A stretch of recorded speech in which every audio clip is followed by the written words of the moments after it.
యొక్క పరిశుద్ధమైనటువంటి ప్రశస్తమైనటువంటి కృపగలిగినటువంటి నామములో ప్రతి ఆదివారము సాయంత్రకాల సమయమందు దేవుని యొక్క పరిశుద్ధమైనటువంటి మందిరములో జరిపించబడుతున్నటువంటి పునరుద్ధానపు ఆరాధనకు సంగముగా కూడి వచ్చిన బిడ్డలకు, శబ్ద తరంగాల ద్వారా వింటున్న బిడ్డలకు, లైవ్లో వీక్షిస్తున్న బిడ్డలకు ప్రభు పేరిట మీకు వందనములు, ప్రభు పేరిట మీకు శుభములు, ప్రభు పేరిట మీకు ప్రేమ వందనములు చెల్లిస్తున్నాను. ప్రేమైన దేవుని బిడ్డలారా, ఈ సమయంలో దేవుని వాక్యాన్ని చదువుకొని ప్రార్థనా పూర్వకంగా మనము వాక్యాన్ని ధ్యానం చేద్దాం. ఈ సమయంలో అపోస్తలుడైనటువంటి పౌలు గారు తెస్సలోనిక సంఘానికి రాసినటువంటి మొదటి పత్రిక 5వ అధ్యాయము 15 నుంచి 22 వచనాల వరకు ఉన్నటువంటి మాటలలో మనము 19-20 వచనాలను చదువుకొని ప్రార్థనా పూర్వకంగా మనం ధ్యానం చేద్దాం. ఇక్కడ రాయబడినటువంటి మాట, ఆత్మను ఆర్పకుడి, ప్రవచించుటకు నిర్లక్ష్యము చేయకుడి. ప్రార్థన చేసుకుందాం. పరిశుద్ధుడైనటువంటి మా తండ్రి, కృపగలిగినటువంటి మా దేవ, నీ పరిశుద్ధమైనటువంటి సన్నిధిలో మమ్మల్ని అందరూ కూడా సమకూర్చారు తండ్రి.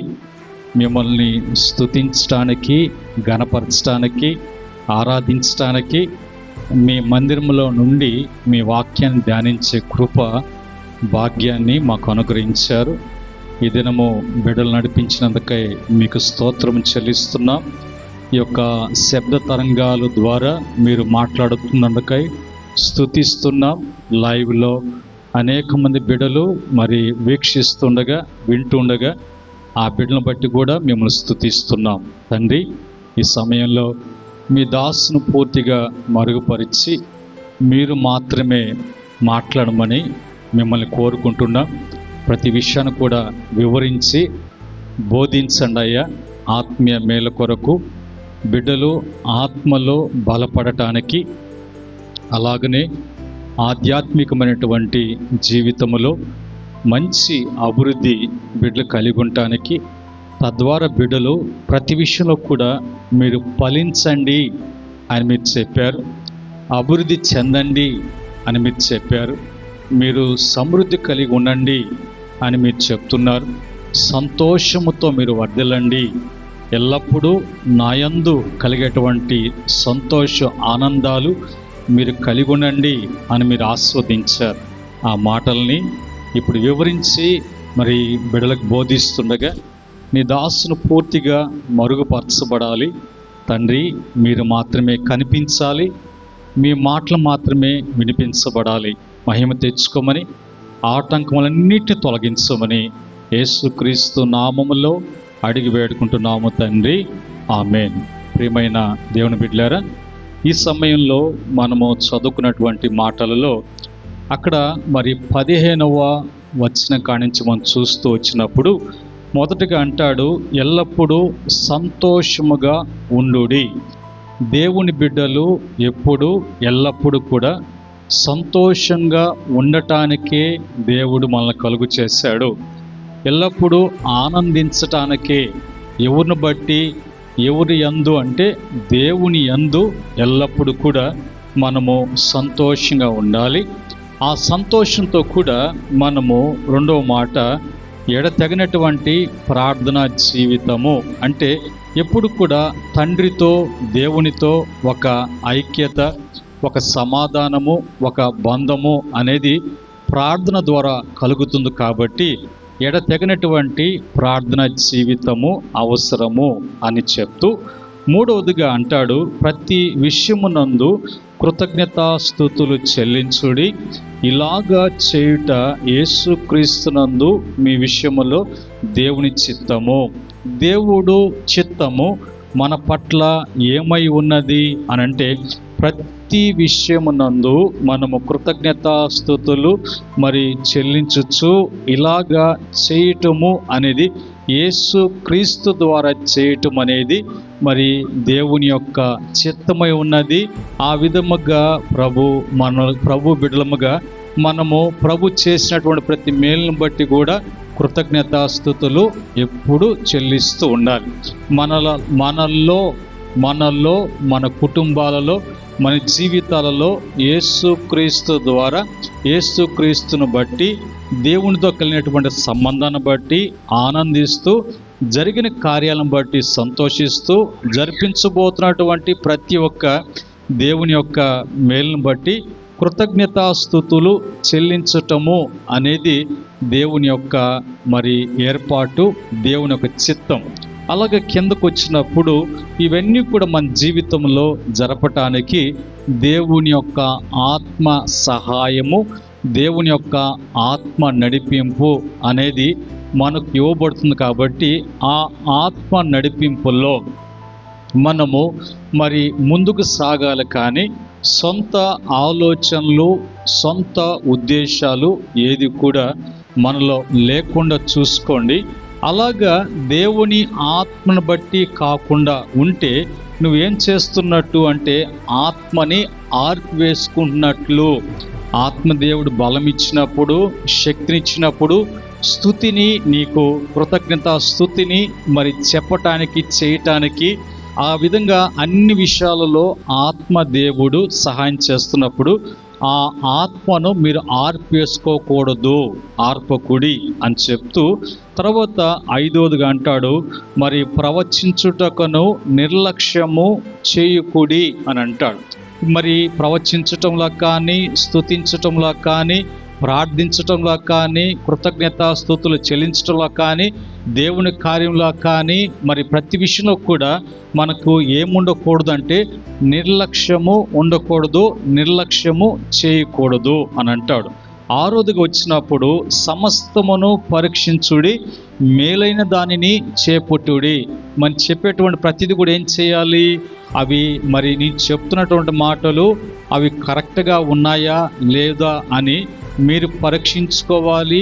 దాన్ని బట్టి మీరు పరీక్షించుకోవాలి, చెప్పిన మాటని పరీక్షించాలి, మీరు పరీక్షించుకోవాలి అంటూ మరి కిందకు వచ్చిన తర్వాత 7వ మాటగా ప్రతి విధమైనటువంటి కీడునకు దూరముగా ఉండుడి అని అంటాడు. 7 మాటలు ఇక్కడ ఉన్నాయి. ఇప్పుడు మనము కీడులో పడకుండా కీడుకి మనం ఏమై ఉండాలి? దూరమై ఉండాలి. దూరమై ఉండాలంటే ఏం చేయాలి? ప్రతి విషయంలో కూడా పరీక్షిస్తూ ఉండాలి, పరిశీలిస్తూ ఉండాలి. అందులో నాకు, నా జీవితానికి, నా ఆత్మీయ స్థితికి, నా కుటుంబానికి, నా బిడ్డలకు, నా సంతానానికి మేలుకరమైనటువంటిది ఏంటో అనేది నీవు తెలుసుకుంటూ ఉండాలి. నువ్వు తెలుసుకొని పాటిస్తూ ఉండాలి. అది తిరిగి ఎవరికి బోధించాలి? నీకు, నీ కుటుంబానికి, అలాగనే దేవుని బిడ్డగా అనేక మందికి ప్రకటించేటువంటి, బోధించేటువంటి వారుగా ఉండాలి. ఆ క్రమంలో మనము మరి సహకరించే దేవుని యొక్క ఆత్మ మనకు ఆ విధంగా సహకరించటం, ప్రోత్సహించటము అనేది జరుగుతుంది. కనుక ఇందును బట్టి మనము ఎప్పుడు కూడా ఏమి కలిగి ఉండకూడదంటే నిర్లక్ష్యము అనేది కలిగి ఉండకూడదు, నిర్లక్ష్యము అనేది చేయకూడదు. ఈరోజు మన వాక్యములో మరి నిర్లక్ష్యము గురించి మనం చెప్పుకోబోతున్నాం. నిర్లక్ష్యం అంటే ఏంటి? నిర్లక్ష్యము బట్టి మనకు కలిగేటువంటి నష్టాలేంటి? నిర్లక్ష్యాన్ని విడిచిపెట్టి జాగ్రత్త కలిగినప్పుడు మనకు కలిగేటువంటి మేలులు ఏమిటి? ఇవన్నీ కూడా మరి దేవుని వాక్యం నుంచి నిర్లక్ష్యము చేసినటువంటి వారు బైబిల్లో ఏమైపోయారు, నిర్లక్ష్యం చేసి తిరిగి వాళ్ళు సరిచేసుకొని బాగుపడినప్పుడు వారి జీవితాలు ఎలాగా కుదుటపడ్డాయి, ఇవన్నీ కూడా దేవుని వాక్యం నుంచి మనము తెలుసుకోబోతున్నాం. ఈరోజు ఈ వాక్యానికి, ఈ మెసేజ్కి మనము హెడ్డింగ్ ఒకటి పెట్టుకుందాం. నిర్లక్ష్యము చేయకు. హెడ్డింగ్ నిర్లక్ష్యము చేయకు, బ్రాకెట్లో మరి దేవుడంటే అనేది బ్రాకెట్లో పెట్టుకొని మొదటిగా నిర్లక్ష్యం చేయకుడి, బ్రాకెట్లో దేవుడంటే బ్రాకెట్లో ఆ మాటను పెట్టుకొని నీకు ఇంత నిర్లక్ష్యమా, నీకు ఇంత నిర్లక్ష్యమా, ఇది హెడ్డింగ్ ఇది. ఈరోజు నిర్లక్ష్యము అంటే ఏంటి మనకు తెలియాలి. నిర్లక్ష్యం అంటే మనకి దానికి పూర్తి భావం తెలియాలి, అర్థం తెలియాలి. తెలిసినప్పుడు అందును బట్టి ఇట్లా చేస్తే ఇది నిర్లక్ష్యానికి దారితీస్తుందా, ఇలాగుంటే ఇది నిర్లక్ష్యమా, ఇలా చేస్తే ఇది దేవునికి ఇష్టమైనటువంటిది కాదా, అయితే నేను చేసేది కరెక్ట్ కాదేమో అని పరిశీలించుకోవటానికి, తెలుసుకోవటానికి కొన్ని మాటలు. మొదటగా నిర్లక్ష్యానికి మరి సమానార్థ పదాలు కొన్ని చెప్పుకుందాం. నిర్లక్ష్యం గురించి సమానార్థం, అదే అర్థం వచ్చేటువంటి మాటలు కొన్ని చెప్పుకుందాం. మొదటగా అలక్ష్యము, డాష్ పెట్టుకొని అలక్ష్యము, పట్టించుకోకుండా పోవడము. ఇది దేనికి దారితీస్తుంది? నిర్లక్ష్యములో ఉన్నటువంటి సమానార్థ భావము, దానికి అలక్ష్యము అనంటే పట్టించుకోకుండా పోవడము మొదటి మాట. రెండవదిగా మరి అవగాహన లేమి, డాష్ పెట్టి జాగ్రత్త లేకుండా పోవడము. చిన్నగా రాసుకోండి, ఇవి మనకు తెలియాలి. తెలియకపోతే మనం నిర్లక్ష్యం చేస్తాం, చేసిన తర్వాత నష్టపోదాం. అందుకనే ఈ పాడకూడదు చూడటానికి. అవగాహన లేమి, డాష్ పెట్టుకొని జాగ్రత్త లేకుండా పోవడం. మూడవదిగా అశ్రద్ధ, డాష్ పెట్టుకొని శ్రద్ధ లేకుండా ఉండడము. మన అన్నిటికీ శ్రద్ధ ఉంటుంది కదా, అన్నిటికీ మరి ఓపిక ఉంటుంది. దేవుని కాడకు వచ్చేటప్పుడు ఆ శ్రద్ధ అనేది ఉండదు. నాలుగవదిగా సొమ్మసిల్లుట, డాష్ పెట్టుకొని మందముగా ఉండుట. సొమ్మసిల్లుట, డాష్ పెట్టుకొని మరి మందముగా ఉండుట. తర్వాత మరి ఐదవది ఇప్పుడు చెప్పేది పట్టింపు లేక పోవడం, డాష్ పెట్టుకొని బాధ్యత లేకుండడం. పట్టింపు లేకపోవడం, డాష్ పెట్టుకొని బాధ్యత లేకపోవడం. ఏం చెప్పాము ఇప్పటికి? ఆరోది తేలికగా చూడడము, డాష్ పెట్టుకొని విషయాన్ని ముఖ్యంగా తీసుకోకుండా పోవడము. ఇవన్నీ మన జీవితంలో చేస్తూ ఉంటాం. చేస్తూ తీరా మనకి కార్యాలు జరగకున్నప్పుడు, కార్యాలు ఆగిపోయినప్పుడు, కష్టాలు పడుతున్నప్పుడు మరి అటు ఇటు చేసి ఇవన్నీ నేను చేస్తున్నాను అని సరి చేసుకోకుండా మనము మరి ఇబ్బంది పడుతున్నప్పుడు ఈ మాటలు గుర్తు చేసుకోవాలి. తేలికగా చూడడం, విషయాన్ని డాష్ పెట్టుకున్న విషయాన్ని ముఖ్యంగా తీసుకోకుండా పోవడం. ఏడవదిగా అజాగ్రత్త, డాష్ పెట్టుకొని జాగ్రత్త లేకుండా పోవడం. ఇవన్నీ కూడా ప్రతి ఒక్కరి జీవితంలో ఇవి ఉంటాయి, చేస్తూ ఉంటారు. ఇది నిర్లక్ష్యానికి సాదృశ్యం. ఈ విధంగా నిర్లక్ష్యం అనేది మనం చేసినప్పుడు, ముందుకు వెళ్ళినప్పుడు ఎలాంటి నష్టాలు మనకు కలుగుతాయో, ఎలాంటి మరి ఇబ్బందులు పడాల్సి వస్తుందో మనం తెలుసుకుందాం. ఇప్పుడు మరి రెండవదిగా ఒక 7 పాయింట్లు. ఇంత నిర్లక్ష్యమా అని క్వశ్చన్ మార్క్, ఇంత నిర్లక్ష్యమా అని హెడ్డింగ్ రాసుకొని క్వశ్చన్ మార్క్ పెట్టుకొని ఏమేమి నిర్లక్ష్యం చేస్తున్నాం, వేటిలో మనము నిర్లక్ష్యం అయిపోతున్నాం అని తెలుసుకోవటానికి ఈ యొక్క 7 మాటలు. ఇంత నిర్లక్ష్యమా అని క్వశ్చన్ మార్క్ పెట్టుకొని అది హెడ్డింగ్గా. మొదటిగా రక్షణ అంటే నిర్లక్ష్యమా? దేవుడు రక్షణ ఇచ్చాడు. ఆ రక్షణ ఇచ్చిన తర్వాత రక్షణలో ఉన్నావా లేదా? రక్షించబడ్డావు కదా, లోకం నుంచి ప్రత్యేకించబడ్డావు కదా, కాపాడబడుతున్నావు కదా. ఆ రక్షణ నువ్వు అన్ని రక్షణ వల్ల మేలు పొందుకొని ఇప్పుడు నిర్లక్ష్యముగా అని ఈ 7 పాయింట్లు చెప్పుకున్నావు కదా, వాటిలో ఏది చేస్తున్నావో సరి చేసుకోవటానికి. హెబ్రీ పత్రిక 2వ అధ్యాయం 3వ వచనంలో ఆ మాట ఉంది. రక్షణ అంటే నిర్లక్ష్యమా? రెండో మాట, దేవుని సన్నిధి అంటే నిర్లక్ష్యమా? సంఖ్యాకాండము 11వ అధ్యాయము మరి 20వ వచనం, సంఖ్యాకాండము 11:20. 3 చెప్పుకుంటున్నాం. దేవుని నామం అంటే నిర్లక్ష్యమా? ఈ లాస్ట్లో అన్నిటి క్వశ్చన్ మార్క్ పెట్టుకోవాలా, మళ్ళీ మీరు క్వశ్చన్స్ వేసుకోవాలి ఆ విధంగా.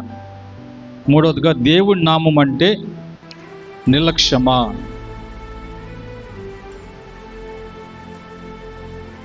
మలాకి గ్రంథము 1:6 ప్రకారంగా.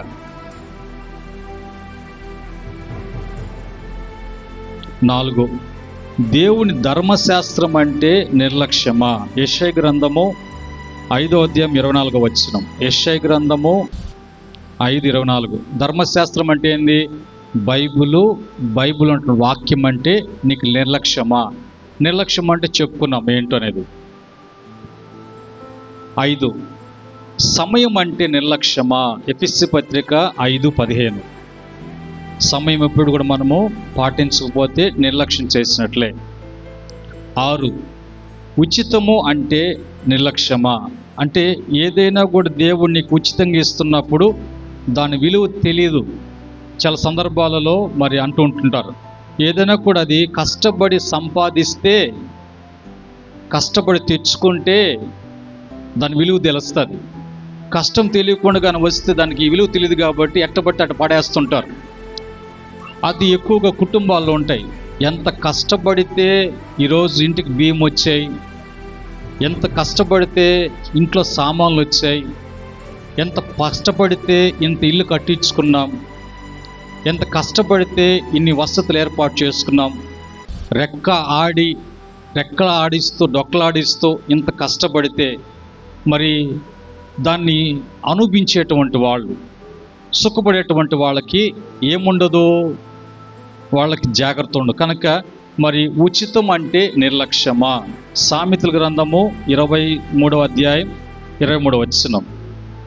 7వదిగా, పేదవాడు అంటే నిర్లక్ష్యమా? వీటికన్నింటికి లాస్ట్లో క్వశ్చన్ మార్క్ పెట్టుకుంటూ రావాలా. లూకాసు సువార్త 16:20-21 వచనం. ఇప్పుడు మీకు బాగా అర్థం కావటానికి మళ్ళొకసారి మరి నిర్లక్ష్యం గురించి చెప్పుకుంటున్నాం. నిర్లక్ష్యము అని అంటే సమానార్థమైనటువంటి పదాలు ఏంటో ఒక 7 మాటలు చెప్పుకున్నాం. ఇది కంపల్సరీగా ప్రతి ఒక్కరి జీవితంలో ఇప్పుడు కూడా ఇలాంటివి నిర్లక్ష్యాలు ఉంటాయి.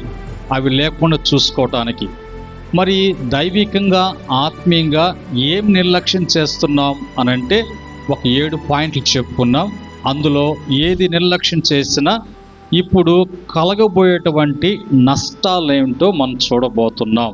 నిర్లక్ష్యాన్ని బట్టి మరి ఎలాంటి నష్టాలు మనం పడబోతున్నామో అనేది చూడబోతున్నాం. నిర్లక్ష్యంగా ఉంటే ఇప్పుడు కలిగేటువంటి ఆ యొక్క నష్టాలు ఏందో చూద్దాం. మొదటిగా పేదరికం వస్తుంది. పేదరికం అంటే ఒక మాట ఉంది, ఒక సామెత, అన్నీ ఉన్న అల్లుడి నోట్లో అట్లాగా పేదరికం. అన్నీ ఉంటాయి, అనుభవించం. అది కూడా అనుభవిస్తారు.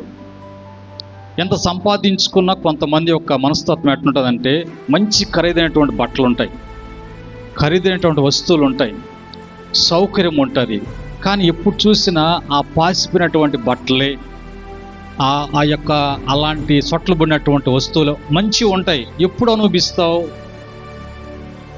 ఎప్పుడు సుఖపడతావు? ఎప్పుడు నీ కొన్నాను అని ఎప్పుడు నువ్వు ఆనందిస్తావు? అది ఉండదు. వాళ్ళు ఎన్ని ఉన్నా కూడా అవి పెట్టుకోవటం, ఆ తర్వాత వెనక ఎవరు వస్తారో ఆ ఇంటికి, ఒకవాళ్ళు ఎవరైనా చూస్తారో అది వాళ్ళు వచ్చి దాన్ని ఎంత జాగ్రత్త కాపాడుకుండా వస్తున్నా కూడా దాన్ని ఆ టైంకి వచ్చిన తర్వాత దాన్ని ఏదో ఒకటి చేస్తారు.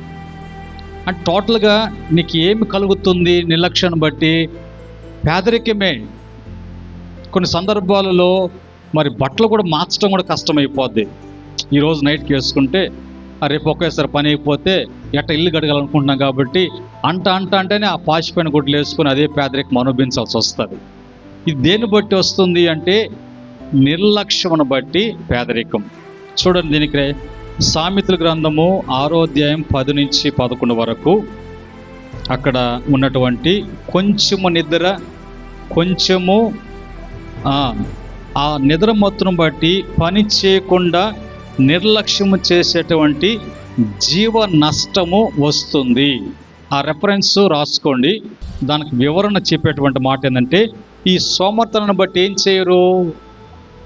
చేయరు, సోమర్తట పని చేయరు కనుక వాళ్ళు పని చేయకుండా నిర్లక్ష్యం చేస్తే జీవనము నష్టము కలుగుతుంది అనేది తెలుసుకోవాలి. పేదరికములో అది వస్తుంది. మొదటిగా పేదరికం, రెండవదిగా ఆత్మీయ నష్టం. హెబ్రీ పత్రిక 2:3 ఆత్మీయంగా దైవికంగా నువ్వు మేలు పొందాలి, దైవికంగా నీకు మంచి జరగాలి, దైవికంగా కార్యాలకు ద్వారాలు తెరవబడాలి. అలా కాకుండా ఉంటే నువ్వు ఆత్మీయంగా దైవికంగా నష్టపోతావు. ఏ విధంగా అనేది మరి హెబ్రీ పత్రిక 2:3 ప్రకారంగా దేవుని రక్షణను నిర్లక్ష్యము చేసేటువంటి మరి ఆత్మీయ ప్రమాదము అని రాసుకోండి. రెఫరెన్సే దానిలో వివరణ పదాలు నేను చెప్తున్నా. దానికి ఎగ్జాంపుల్ చెప్పాలంటే, దేవుని వాక్యాన్ని పట్టించుకునేటువంటి వ్యక్తి విశ్వాసములో తగ్గిపోతారు అనేది మనం తెలుసుకోవాలి. మూడవదిగా అవకాశాలు పోతాయి. మనకు వచ్చేటువంటి అవకాశాలన్నీ కూడా పోగొట్టుకుంటాం నిర్లక్ష్యాన్ని బట్టి. మనం చేయాల్సిన టైంలో, జరిగించాల్సిన టైంలో, మరి పెట్టాల్సిన టైంలో ఇవన్నీ కూడా నిర్లక్ష్యాన్ని బట్టి మనకు దేవుడిచ్చేటువంటి అవకాశాలన్నీ కూడా పోవటం అనేది, అవి మనకి ఎప్పుడు వస్తాయో ఎప్పుడు జరుగుతాయో తెలియదు. టోటల్గా మనకు అర్థం కాని పరిస్థితి. దేవుడు ఎన్ని అవకాశాలు ఇస్తున్నా కూడా మనం తెలుసుకోలేం, ఎందుకంటే నిర్లక్ష్య భావం ఉంది కాబట్టి. మత్తయి సువార్త 25వ అధ్యాయం 26వ వచనం, అక్కడ తలాంతుల ఉపమానం యేసు ప్రభు చెప్తారు. దాసుడు తన తలాంతులను ఉపయోగించుకోలేదు కాబట్టి అతనికి ఉన్నటువంటి అవకాశము పోయింది. దాన్ని మనం చదువుకోవచ్చు ఇంటికాడ. నాలుగవదిగా జీవిత నాశనము. నాలుగో నష్టం ఏంటంటే జీవిత నాశనము. సామెతల గ్రంథము 24వ అధ్యాయము 30 నుంచి 34 వరకు. అక్కడ మరి పని చేయనటువంటి వ్యక్తి ఉన్నాడు. సొమ్మసిల్లిన మనిషి పొలాన్ని మరి అతను సాగు చేసుకోకున్నటువంటి వ్యక్తిగా ఉన్నాడు. జీవనాశనం అంటే ఈ నిర్లక్ష్యాన్ని బట్టి, మరి అక్కడ ఉన్నటువంటి సందర్భాన్ని బట్టి తనకు పొలం ఉంది, పొలము సాగు చేసుకోవట్లేదు, ఇల్లు ఉంది, బాగు చేసుకోవట్లేదు, వసతులు ఉన్నాయి, దాన్ని ఉపయోగించుకోవట్లేదు. దేన్ని బట్టి అంటే ఆ నిర్లక్ష్యాన్ని బట్టి. తీరా ఆ యొక్క పంట టైంలో, తీరా అతనికి మరి లాభాలు అందరూ తెచ్చుకున్న టైంలో, వారికి వచ్చిన ఆదాయంలో అందరూ కూడా సంతోషిస్తున్నప్పుడు ఇతను అది చూసి మనోవేదంతో దుఃఖపడుతూ ఉంటాడు. కారణం ఏంటంటే చేయవలసినటువంటి టైంలో, జరగవలసినటువంటి కాలంలో నిర్లక్ష్య భావాన్ని బట్టి అలాంటి పరిస్థితి కలిగింది. ఏం చెప్పుకున్నా ఇప్పుడు? నిర్లక్ష్యాన్ని బట్టి పేదరికము, ఆత్మీయ నష్టము, అవకాశాలు పోవడము, జీవిత నాశనం. మరి ఇంకొక మాట దానికి చెప్పుకుందాం. ఏంటి ఇంకొక మాట అని అంటే, బైబిల్లో నుంచి 5వదిగా దేవుని శిక్ష అనేది ఉంటుంది. నిర్లక్ష్యాన్ని బట్టి దేవుని శిక్ష. ఇర్మియా గ్రంథము 48వ అధ్యాయం 10వ వచనం. ఇర్మియా గ్రంథము 48:10లో ఉన్నటువంటి ఈ వచనాన్ని చదవండి. మనము కొన్ని నిమిషాలు ధ్యానం చేద్దాం. దేవుని శిక్ష. ఇర్మియా గ్రంథము 48:10లో అక్కడ రాయబడినటువంటి మాట, యెహోవా కార్యమును అశ్రద్ధగా చేయవాడు శాపగ్రస్తుడగును గాక. చూసారా, దేవుని శిక్ష ఏందంట? దేవుని యొక్క కార్యాలు జరగవలసినటువంటివి, దేవుని జరిగిస్తున్న కార్యాలు జరగమని అప్పగించినప్పుడు దాంట్లో నిర్లక్ష్య భావం ఉన్నప్పుడు వారు శాపగ్రస్తులగునుగాక. అంటే వారు మామూలుగా ఒక మాట ఉంది, పట్టిందంతా ఏమైపోతుంది, బంగారము అని అంటారు. ఏది పట్టుకున్న, మట్టి పట్టుకున్నా కూడా బంగారం అంటారు. ఈ శాపం వచ్చినప్పుడు ఏది పట్టుకున్నా ఏది చేసినా అంతా కూడా ఆ శాపం అనేటువంటి తెగులు ఆవరించినప్పుడు అది పొలమై ఉండొచ్చు, ఇల్లై ఉండొచ్చు, వ్యాపారమై ఉండొచ్చు, ఉద్యోగమై ఉండొచ్చు, అది ఎలాంటి వసతులైనా కూడా దేవుని విషయం కాడకు వచ్చే లోపున నీ యొక్క నిర్లక్ష్య భావాన్ని బట్టి, వారి యొక్క నిర్లక్ష్యాన్ని బట్టి దేవుని శిక్ష ఏంటంటే శాపము. ఇంకా ఏమీ ఉండదు. ఒకవేళ ఇంట్లో నలుగురు సంపాదించవచ్చు, ముగ్గురు సంపాదించవచ్చు, ఒక్కొక్క 2 చేతులు సంపాదించవచ్చు, ఇంట్లో రాబడి విపరీతంగా రావచ్చు, డబ్బులో బ్యాంక్ బ్యాలెన్స్ ఉండొచ్చు, ఏటీఎంలు, పేటిఎంలు, తర్వాత గూగుల్ పేలు మెయింటైన్ చేసుకోవచ్చు, అన్ని వసతులు ఉండొచ్చు. కానీ వాటన్నిటి మీద ఏముంటుంది అంటే దేవుని యొక్క శాపం ఉంటుంది. అది అలాగనే తరిగిపోతూ లాస్ట్కి ఏమీ లేకుండా పోతుంది. కారణం ఏంటి అంటే దేవుని యొక్క కార్యాలు, దేవుని యొక్క మాటలు, దేవుడు ఉంచినటువంటి క్రమాలు, దేవుడు పాటించమన్నటువంటి పాటింపులు, వీటన్నిటిలో కూడా నీవు నిర్లక్ష్యం చూపించావు కాబట్టి, అశ్రద్ధ చూపించావు కాబట్టి ఈ శాపం అనేది నీకు ఉంటుంది అనేది వాక్యం. కనుక ఇప్పుడు మరి ఈ యొక్క నష్టాల నుంచి మనం బయటపడేటువంటి మార్గం లేదా, వీటన్నిటి నుంచి తప్పించుకోవడానికి అవకాశం లేదా, దానికి బైబిల్ యొక్క ఆధారం ఏంటి, నా తప్పేందో తెలిసింది, నేను నిర్లక్ష్యం చూస్తున్నానని, నిర్లక్ష్యం చేస్తానని నాకు అర్థమైంది, ఒకవేళ నా నిర్లక్ష్యాన్ని మరి ప్రభు దగ్గర నేను ఒప్పుకొని తిరిగి నేను బాగుపడేటువంటి అవకాశాలు ఉన్నాయా, ఈ చెప్పబడినటువంటి 5 నా మీదకు రాకుండా, అవి నాకు కలగకుండా నేను బాగుండాలంటే ఏం చేయాలి, దానికి వాక్యం ఏమని చెప్తుంది అన్న మాట చూసినప్పుడు, నష్టాలు కలగకుండాలంటే మరి చేయవలసినటువంటివి అనేది హెడ్డింగ్ పెట్టుకోండి. సెకండ్ పార్ట్గా నష్టాలు కలగకుండా ఉండాలంటే చేయవలసినటువంటివి అనేది పెట్టుకొని, మొదటగా జాగ్రత్తగా ఉండాలి. ఏముండాలి మనకి? జాగ్రత్త. ప్రతి విషయంలో కూడా మరి ఏ మారకూడదు అనేది అంటారు కదా, ఏ మారితే చాలు అని అట్లాగా అలాంటివి ఉండకుండా జాగ్రత్త. ప్రతి విషయం కూడా ఇంకా దాన్ని లోతుగా చెప్పంటే ఏం చేయాలా, ఆచి తూచి అని అంటారు. అంటే ఎక్కడు కూడా దానికి అవకాశం ఇవ్వకూడదు, నిర్లక్ష్యానికని అర్థం. దీనికి రెఫరెన్సు 1 పేతురు పత్రిక 5వ అధ్యాయం 8వ వచనంలో అక్కడ ఉన్నటువంటి మాట ప్రకారంగా జాగ్రత్తగా ఉండుడి, జీవితంలో జాగ్రత్తగా ఉండాలి అనేది ఆ వచనానికి మరి ఆ భావం. అది మనకు తెలియాలి. జాగ్రత్తగా ఉండాలి, జీవితంలో జాగ్రత్త అనేది లేకపోతే, ఒకవేళ యవ్వనాన్ని బట్టి, యవ్వన బలాన్ని బట్టి, యవ్వన రక్తాన్ని బట్టి, ఉన్నటువంటి జరుగుబాటును బట్టి, ఒకవేళ మరి ఎట్లుంటుంది కొంచెము ఆడతా పాడతా, కొంచెము హద్దు ఆపు లేకుండా కొన్ని ఉంటాయి. అలాంటివి రేపని నీ జీవితంలో మరి ఇబ్బంది తెచ్చిపెట్టకుండా వాక్యం చెప్పినట్లుగా జాగ్రత్త ఉండాలి. ఏది చేయాలనుకున్నా కూడా అది భార్యాభర్తలుగా అనుకున్నారా, భర్తకి ఆ ఆలోచన వచ్చిందా, లేక భార్యకు ఆలోచించిందా, భార్యకు వచ్చినప్పుడు భర్తకు చెప్పిందా, భర్తకు వచ్చినప్పుడు భార్యకు చెప్పిందా, భార్య భర్తలు ఇద్దరు కలుసుకొని నేరుగా వచ్చి ఆయన సన్నిధిలో మోకరించి, ప్రభువా ఇలా చేయాలనుకుంటున్నాం, ఒకవేళ బిడ్డలు కూడా ఉంటే వారితో కూడా ఆ విషయాలు మాట్లాడుకొని మోకరించి, ప్రభువా ఇలా చేయాలనుకుంటున్నాం, దీంట్లో ఒకవేళ ఏదైనా పొరపాటు అనేది ఉంటుందా, దీని విషయంలో మేము జాగ్రత్త కలిగి మేము ఉండటానికి ఎక్కడు కూడా ఎలాంటి వ్యతిరేకతల, అపవిత్రత, నిర్లక్ష్య భావము, ఒకవేళ అది మా యొక్క ఎమోషనల్ మూమెంట్ని బట్టి, మాలో కలిగేటువంటి ఉద్రేకతను బట్టి మేము చేస్తున్నామా, ఇది మా యొక్క సులభం కొరకు చేస్తున్నామా,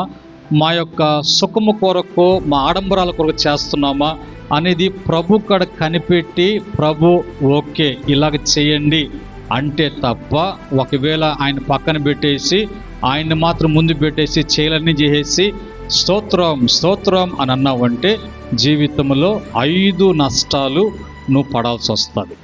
అది బైబిల్ చెప్పేటువంటి మాట, ఖచ్చితంగా తర్వాత నువ్వు ఎంత బాధపడినా, తర్వాత దానికి ఏం పదం వాడచ్చు, ఎంత చించుకున్నా, ఎంత గందరగోళం చేసుకున్నా, ఇవి అనుభవించిన తర్వాతనే, సరి చేసుకున్న తర్వాతనే అప్పుడు తిరిగి ప్రభు కృప చూపిస్తాడు. కానీ చేయాల్సినన్ని చేయకూడదు అని తెలిసినా కూడా చేసి, ఆ విధంగా ఉండకూడదు అన్నా కూడా ఉండి, ఇప్పుడు నేను అట్లా ఇట్లా అనటానికి కూడా ఆస్కారం లేకుండా ప్రభు ఒక 7 మాటలు దేంట్లో నిర్లక్ష్యం అనేది కూడా చెప్పాడు. ఎట్లాంటి నిర్లక్ష్యం నీకు అనేది కూడా ప్రభు చెప్పాడు. ఇవి మనం పరీక్షించుకోవాలి జాగ్రత్తగా. దాన్ని బట్టి మనం తిరిగి మరి ఆ జాగ్రత్తలకు వచ్చినప్పుడు ప్రభు అవి వాటి నుంచి విడిపించడానికి స్టార్టింగ్ అయితే, మధ్యలో నుంచి ఉన్నా కూడా దాని నుంచి బయటికి రావడానికి, నువ్వు లాస్ట్ అంతా అయిపోయిన తర్వాత అమ్మయ్య అనిన తర్వాత వెంటనే ఎక్కడ ఒక సూది ముళ్ళు గుచ్చుకున్న తర్వాత సురుక్కున్నప్పుడు, ఏదో ఒక నిప్పు తగిలినప్పుడు, అప్పుడు ఎట్టి తిరిగేటప్పుడు అయిపోయింది. అంత చేసేసిన తర్వాత కాదు, చేయకముందే ఆ జాగ్రత్త అనేది మన జీవితాల్లో ఉండటం చూసుకోవాలి. తర్వాత రెండవదిగా కష్టపడి పని చేయాలి. కష్టము దేని విషయంలో కూడా శ్రమ పడటము, కష్టపడటం అనేది ఏదైనా తోటలో నుంచి ఆదాము అవును బయటికి తీసుకొని వచ్చి చెమట కార్చన్నదే అని ప్రభు చెప్పాడు. చెమట కార్చాలా? నువ్వు 1000 కోట్లకి ఆస్తిపరుడైనా కూడా నీకు చెమట పట్టకుండా ఆ 1000 కోట్లు రావు. ఒక్కొక్కరు మరి ధనవంతులు 3 నిమిషాలకి ఆయన 250 కోట్లు నిమిషానికి, 2 నిమిషాలకి ఇన్ని కోట్లు, 6 నిమిషాలకి ఇన్ని కోట్లు, గంటకి ఇన్ని కోట్లు సంపాదించేటువంటి గొప్ప గొప్ప ధనికులు ఉన్నారు. కానీ ఎంత ధనికులు ఉన్నా, ఎంత ఏసీ పెట్టుకున్నా, ఒక సెంట్రల్ ఏసీ ఉన్నా చెమట కారందే రాదు. అంటే ఏదో ఒక విధంగా పని చేయాలి. పని చేస్తేనే కానీ నీవు మరి మేలు పొందుకోలేవు. కనుక పని చేయకపోతే ఏమైనట్టు?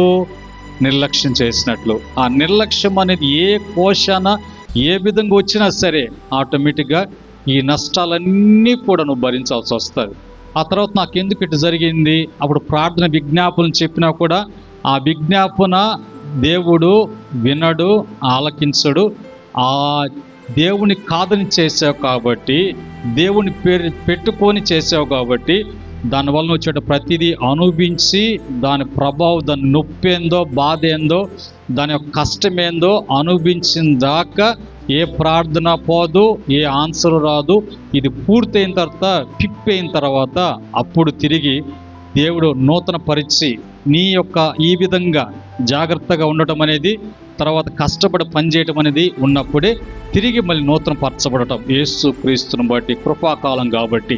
చూడండి నీకు రెఫరెన్స్ సామెతల గ్రంథము 12వ అధ్యాయం 24వ వచనంలో, శ్రద్ధగా పని చేయవారు ఏలుబడి చేదురు, మరి సోమరులు వెట్టి పనులు చేదురు, కష్టపడవారి చేయి మరి అధికారము పొందును అనేది బాగుంది దానికి. 2 మూడవదిగా దేవుని వాక్యాన్ని జాగ్రత్తగా పాటించాలి. దేవుని వాక్యాన్ని జాగ్రత్తగా పాటించాలి. దేవుడు భూప్రపంచమంతా ఈ ప్రాంతంలో, ప్రతి ప్రాంతంలో దేవుడు తన యొక్క సన్నిధి ఉండునట్లుగా ప్రత్యక్ష గుడారం అనుభవంలో వాళ్ళ ప్రజల మధ్యలో గుడారాలు వేసుకొని ప్రత్యక్ష గుడారంలో ఉండి అందులో ఆయన నివసిస్తూ తన ప్రజలతో ఉంటూ అన్ని నేర్పిస్తూ వారిని బాగు చేస్తూ మంచి చేస్తూ అనుభవం ఆ దినాల్లో ప్రత్యక్ష గుడార అనుభవం ఉంది. ఆ తర్వాత ప్రాంతాలుగా డివైడ్ అయినాయి, గోత్రాలుగా వాళ్ళు వేరు చేయబడినప్పుడు వాళ్లకు ఆ మందిరాలు ఆ యొక్క ఇది ఉండాలి. ఇప్పుడు ప్రభు ఇక్కడ ఇంత పెద్ద మందిరం కట్టించి ఇందులో నుంచి వాక్యాన్ని అందించడానికి, దేవుని మాటలు తెలియచేయటానికి, బలపరచడానికి, లైవ్ ద్వారా, శబ్ద తరంగాల ద్వారా సంఘానికి, అలాగని ప్రతిదీ కూడా ప్రభు ఈ చివరి దినాల్లో అందిస్తున్నప్పుడు ఇది ఊరికనే జరిగేటువంటి పనులు కాదు. దేవుడు దీని కొరకు ఒక సేవకుని లోకల్ని తీసుకొచ్చి మలుచుకొని తగినటువంటి యోగ్యుడిగా చేసి, ఆ తర్వాత ఆ సేవకుని ద్వారా మరి ఆ సేవకుడు శ్రమ పడుతూ దేవుని వాక్యములో మరి చెప్పటములో, బోధించటంలో, సరిచేయటములో, ఆదరించడంలో, బలపరచటంలో, ఎదగటానికి, క్షేమం కలగటానికి ఇవన్నీ కూడా ప్రభు చేయిస్తూ నీకు మందిరం ఇచ్చాడు అని అంటే ఆ మందిరంలో చెప్పబడేటువంటి వాక్యాన్ని నువ్వు తప్పక వాటిని పాటించాలి. పాటించకపోతే ఏమున్నట్లు నీలో అంటే నిర్లక్ష్యము ఉన్నట్లు. అంతగా దేవుడు కేర్ తీసుకుంటాడు, అంత స్ట్రిక్ట్గా ఉంటాడు, అంతగా ఖచ్చితంగా ప్రభు పట్టించుకుంటాడు. ఆయన సాధారణంగా విడిచిపెట్టే దేవుడు కాదు. దాని విషయంలో మనము ఏమాత్రంగా అనుకున్నాను కూడా లేదు. తూచా తప్పకుండా పాయింట్ టు పాయింట్ ఆయన లెక్క చూశాడంటే మొత్తం అనుకున్నటువంటి మొత్తం కూడా ఏం చేయాలో అది చేస్తాడు. అంటే ఏం చేస్తారు? మామూలుగా కొన్ని సందర్భాలలో మనకు అర్థం కావటానికి అప్పుడప్పుడు కొన్ని కూరలు వండుకుంటాం. ఉదాహరణకి గల్బోర్డ్, గోంగూర లాంటివంటివి వండుకున్నప్పుడు వాటిలో వండుకోవాలంటే దానికి ఎంతగా దాన్ని లోపల పెట్టి క్లీన్ చేసి శుభ్రం చేసి ఎంత ఫ్రెష్ అవుతుందో అంతగా ప్రభు మరి ఫ్రెష్ చేసుకునేటువంటి అనుభవం తీసుకెళ్తాడు. అప్పటికి జీవితం అయిపోతుంది. అప్పటికి ఒకవేళ రాకుండా వస్తే పరిస్థితి ఏంటి అనేది భయం మనకు ఉండాలంటే దేవుని వాక్యాన్ని మనం ఏం చేయాలి? జాగ్రత్తగా పాటించాలి. యాకోబు పత్రిక 1వ అధ్యాయము 22వ వచనం 23వ వచనం అక్కడ రాయబడిన మాటల ప్రకారంగా వాక్యమును వినువారుగా ఉండాలి. వినువారే కాకుండా చేయువారై ఉండాలి. వినడమే కాదు, దాన్ని చెయ్యాలి. నేను ఆ రెఫరెన్స్ చదవకుండా మీకు ఊరినట్టు భావం ఎక్స్ప్లెయిన్ చేస్తున్నా. యాకోబు పత్రిక 1వ అధ్యాయం 22, 23 వచనాలలో ఆ మాట రాయబడి ఉంది. 4వదిగా ప్రార్థన చేయాలి. మొదటి తెస్సలోనికీయుల పత్రిక 5వ అధ్యాయం 17వ వచనం 16 నుంచి 18 వరకు బ్రాకెట్లు పెట్టుకోండి. ప్రతి విషయంలో కూడా ప్రార్థన చేయటం అంటే ఏంటి? ప్రభుకి చెప్పటము, ప్రభుకు తెలియచేయటము అనేది ప్రార్థన. ఇది అనేది ఎడతెగక అనంటే దీనికి టైము అనేది ఏం లేదు. ప్రభుకు చెప్పటము అనేది, ప్రభుతో మాట్లాడటము అనేది, ప్రభుకు అన్ని విషయాల్లో ఆయనకి చెప్పి చేయటం అనేది, ఆయన చెప్తే చేయటం అనేది, ఈ కమ్యూనికేషను, ఈ సంబంధం అనేది ప్రార్థనలో ఉంటుంది. కనుక తప్పకుండా ప్రార్థన అనేది మనం చేయాలి. వాళ్ళు ఎలాంటి ప్రార్థన అంటే ఎడతగినటువంటి ప్రార్థన మనల్ని జాగ్రత్తగా ఉంచుతుంది. ఎన్ని చెప్పున్నాం? ఇప్పటికి 4 చెప్పుకున్నాం. సరే, ఇప్పుడు మరి బైబిల్లో నిర్లక్ష్యం చేసినటువంటి వారు ఎవరు? బైబిల్లో అని చూసినప్పుడు మొదటి సమూయేలు గ్రంథము 3వ అధ్యాయం 13వ వచనంలో అక్కడ ఏలీ అనేట ఒక ఆయన ఉంటాడు. ఏలీ అనేటువంటి ఆయన ప్రధాన యాజకుడు.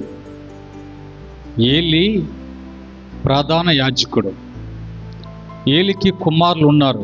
ప్రధాన యాజకుడు అంటే పెద్ద సేవకుడు. అతను తన బిడ్డల విషయంలో, తన కుటుంబ విషయంలో ఏది కూడా పట్టించుకోకుండా నిర్లక్ష్యంతో ఉన్నారు. కొడుకులు వాళ్ళు ఇష్ట ప్రకారంగా మాట్లాడుతున్నారు, ప్రవర్తిస్తున్నారు. వాళ్ళ ప్రవర్తన సరిలేదు. అక్కడ మందిరాన్ని అంతా కూడా వాళ్ళు గందరగోళం చేస్తున్నారు. అలాంటి సమయంలో ఏలీ ఏం చేయాలి? కుమారులను గద్దించాలి, కుటుంబాన్ని హెచ్చరించాలి. అతను ఏమి చేయకుండా నిర్లక్ష్యంగా ఉన్నప్పుడు దేవుడు చెప్తాడు, తన కుమారుల విషయంలో, తన కుటుంబ విషయంలో అతను చేసినటువంటి నిర్లక్ష్యాన్ని బట్టి అతని యొక్క యాజకత్వాన్ని, కుటుంబము అనేది లేకుండా పోతుంది అని చెప్తాడు. టోటల్గా అంతా మార్పు కలగటం అనేది ఆడ జరుగుతుంది. తర్వాత బైబిల్లో వారు నిర్లక్ష్యం చేసి తిరిగి వారి జీవితంలో మరి బాగుపడినటువంటి వారు బైబిల్లో ఎవరు అంటే యోనా గ్రంథము 1వ అధ్యాయం 3వ వచనం 1 నుంచి 3 వరకు చూసినప్పుడు యోనాకు దేవుడు అప్పగించినటువంటి పనిలో నిర్లక్ష్యం చూపించాడు. ఆ నిర్లక్ష్యాన్ని బట్టి అతని వలన సముద్రం పొంగటం కానీ, సముద్రములో తుఫాన్ రావటం కానీ, టోటల్గా అతను ఒక్కడి వలన వాడలో ఉన్నటువంటి అందరికి కూడా ప్రమాదం సంభవిస్తుంది. ఆ తర్వాత అతనిని దేవుడు చేప కడుపులోకి పంపించి 3 దినాలు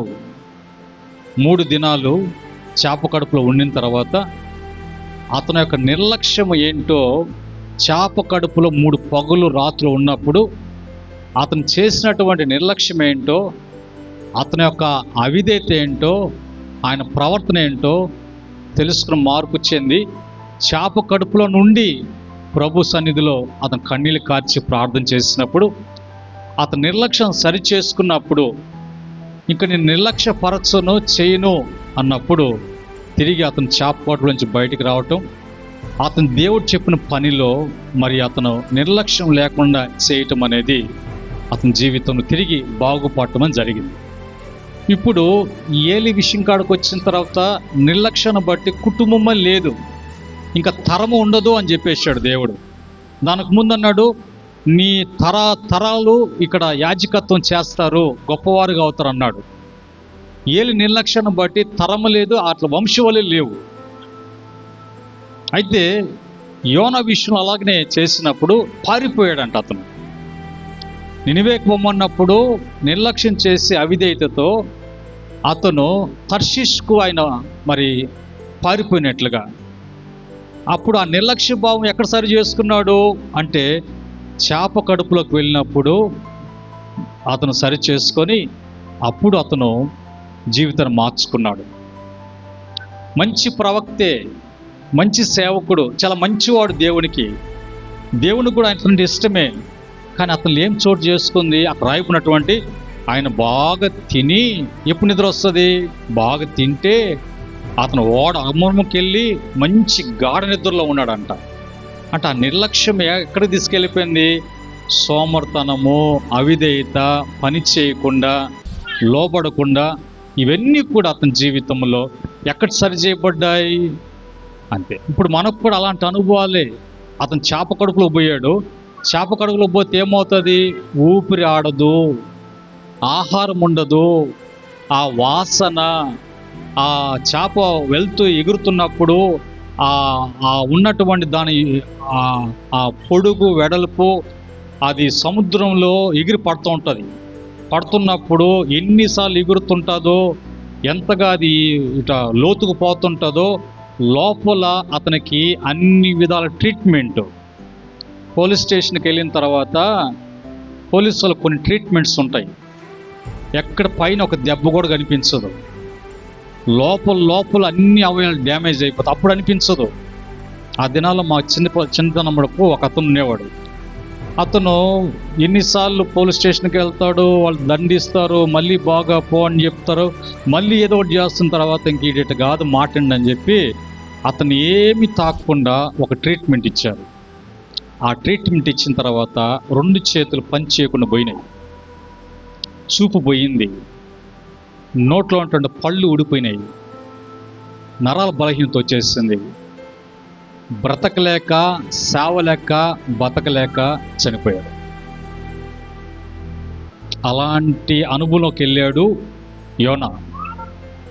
మనము కూడా సరి చేసుకుని ప్రభా ఇలా చేశాను, సర్దిద్దుకుంటాను ప్రభా అంటే అనుభవంలోకి వెళ్ళరు. లేకుండా విన్నాము వదిలేసాము, యథరాజా ప్రజ అంటే ఆ అనుభవంలోకి తీసుకువెళ్తాడు. తీసుకువెళ్ళినప్పుడు ఎవరు మాట వినబడదు, నీ మాట ఒకరికి వినబడదు, ఇంకొకరి సహాయం నీకు అందదు. అన్ని మార్గాలు దేవుడు టైట్ చేసిన తర్వాత ఒక అగాధములోకి తీసుకెళ్ళినట్లుగా ఒక చీకట్లోకి వెళ్ళి పెడితే ఎలాగుంటుందో, చేప కడుపులోకి వెళ్తే యోనాకు ఎట్లా ఉందో అలాంటి అనుభవం తీసుకెళ్ళేంత వరకు మనం ఉండకుండా సరి చేసుకోండి అని తెలియపరిచేటువంటి మాటలు దేవుని మాటలు.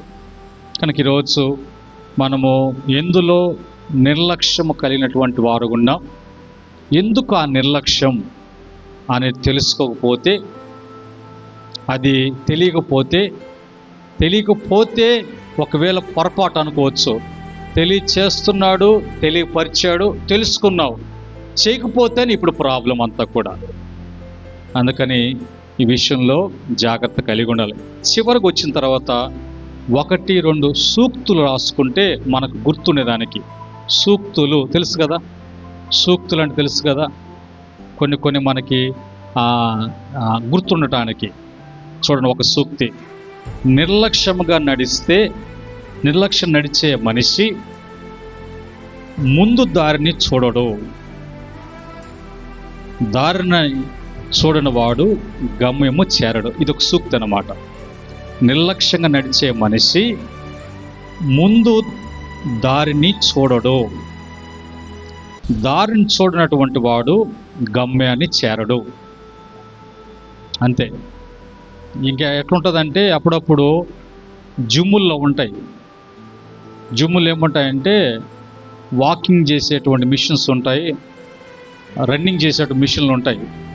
అతను ఎక్కడికి పోడు, అక్కడే ఉంటాడు. ఆ రబ్బర్ తిరుగుతూ ఉంటే అక్కడే బాగా నడిచేసినట్లుగా, బాగా పరిగించేటట్లు ఉంటాడు, కానీ అక్కడి నుంచి ఎక్కడికి పోడు. ఇది కూడా అంతే, ఆ సూక్తికి అర్థం అంతే. కనుక అలాంటివి కూడా లేకుండా చూసుకోవడం. రెండోదిగా ఒక మాట చెప్పుకుందాం: చిన్న నిర్లక్ష్యం పెద్ద నష్టానికి విత్తనం. చిన్న నిర్లక్ష్యం పెద్ద నష్టానికి ఒక విత్తనంగా పనిచేస్తుంది. ఈ మాటల్ని మనము మనసులో పెట్టుకుందాం.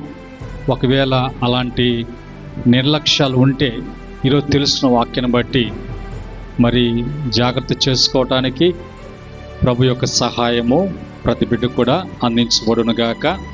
ప్రార్థన చేసుకుందాం. ప్రేమగల తండ్రి, పరిశుద్ధుడైనటువంటి మా ప్రభువా, నీ పరిశుద్ధ నామములో ఈరోజు నిర్లక్ష్యం అంటే ఏంటో, ఎందుకు నిర్లక్ష్యం చేస్తున్నారో, దానికి ఉన్నటువంటి మరి లక్షణాలు ఏంటి, దాని నష్టాలు ఏంటి, నిర్లక్ష్యం కాకుండా జాగ్రత్త కలిగి ఉంటే దానివలన మేలునేంటి, మంచి ఏంటో ప్రభా మరి బిడ్డలు తెలుసుకోవటానికి సంఘానికి బోధించారు. శబ్ద తరంగాలు వింటున్న బిడ్డలకు బోధించారు, లైవ్లో వీక్షిస్తున్న బిడ్డలకు బోధించారు. సరిచేసుకొని యోనాలాగా సరిచేసుకొని ప్రభా నీ యందు తిరిగి మేలు పొందుకోవడానికి కృప దయచేయమని, మరి బిడ్డలకు మంచి జరిగించమని, బిడ్డలకు తిరిగి అన్ని విషయాలకు కూడా మేలు కలిగినట్ల కార్యం జరిగించమని యేసుక్రీస్తు నామములో అడిగి వేడుకుంటున్నాము తండ్రి, ఆమేన్. పరమందు దేవుని ప్రేమ, కుమారుడైన యేసుక్రీస్తు కృప, పరిశుద్ధాత్మ యొక్క సహవాసం కూడి ఉన్న సంఘానికి, శబ్ద తరంగాల ద్వారా వింటున్న బిడ్డలకును, లైవ్లో వీక్షిస్తున్న బిడ్డలకును, సకల పరిశుద్ధులకును ఆయన దాసులకును సదా తోడే నడిపించునుగాక. ఆమేన్. దేవుడు మిమ్మలను మీ కుటుంబాలను దీవించి ఆస్వాదించునుగాక. ఆమేన్.